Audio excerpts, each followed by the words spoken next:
मुलांना पण सांगणं असं आहे की कुठल्याही क्षेत्रात आता स्त्रिया कमी नाहीये, तर आपल्या मुलींनाही आपल्या चांगलं शिक्षण द्या. आपण फक्त मुलांच्या शिक्षणावरती कॉन्सन्ट्रेशन करतो, पण मुलींनाही तेवढंच चांगलं शिक्षण द्या. भविष्यात तुमची एखादी मुलगी माझ्यासारखी इथं व्यासपीठावर पोलीस अधिकारी असेल. आणि सगळ्यात महत्वाचं म्हणजे एक स्त्री शिकली म्हणजे कुटुंब शिकतं. आपण तर पाहिलेलंच आहे की एक स्त्री म्हणजे कुटुंबाचा आधार असते. मला बऱ्याच वेळा खूप राग येतो की एखादा नवरा मिसेसला म्हणतो की तू घरात बसून करतेस काय, पण मला माहिती आहे की ती महिला घरात बसून सुद्धा 25,000 रुपये पगार कमवत असते. आज जर आपण स्वयंपाकाला बाई ठेवायचं म्हटलं तर 10,000 रुपये जातात. मुलं सांभाळायला बाई ठेवायची म्हटल्यावरती 10,000 रुपये जातात. स्वच्छता धुणं भांड्याला बाई ठेवायची म्हटलं तर 5,000 रुपये जातात. म्हणजे असे ते सगळे पैसे ती महिला घरात बसून वाचवत असते, प्लस तुमच्या मुलांना संस्कार करत असते.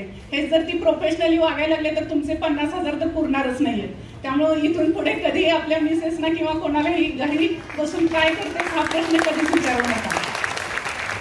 आणि सगळ्यात महत्वाचं म्हणजे हे गगनतारा जे वृत्तपत्र आहे ते मला सांगायचं की हे वृत्तपत्र ही समाज जीवनाचा आरसा असतात. म्हणजे ते प्रेझेंट करतात जी प्रतिमा व्यक्तीची ती तुमच्या समोर, त्यानुसार तुम्ही लोकांना समजत असता. आज जर ठीक आहे माझ्याबद्दल उद्या 4 गोष्टी वाईट छापल्या तर तुम्ही म्हणणार हे असे आहे, किंवा माझ्याबद्दल चांगल्या छापल्या तर तुम्ही म्हणणार हे असे आहे. तुम्हाला ती व्यक्ती माहिती नसते, पण जे प्रसार माध्यम तुमच्यापर्यंत आणतात त्यानुसार तुम्ही त्या व्यक्तीचं चित्र रेखाटता. त्यामुळे वृत्तपत्रांना नेहमीच माझं सांगणं आहे की चांगलंच समाजापर्यंत पोहोचवावं आणि ते चांगलंच कार्य हे गगनतारा दैनिक करत आहे. आपल्याला तर माहिती आहे की टिळकांनी केसरी आणि मराठा जी वृत्तपत्र सुरू केली ती समाज जीवनात जागृती करण्यासाठी समाजाची इंग्रजांच्या काळात.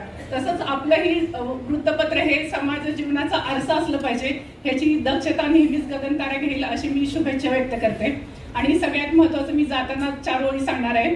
प्रत्येकाच्या मनात इवलसं ध्येय असतं, प्रत्येकाच्या मनात इवलसं ध्येय असतं. दरवळणारं अत्तर जसं इवल्याशा कुपीत असतं, दरवळणारं अत्तर जसं इवल्याशा कुपीत असतं. कितीही अडचणी आल्या तरी विश्वासानं चालायचं, कितीही अडचणी आल्या तरी विश्वासानं चालायचं.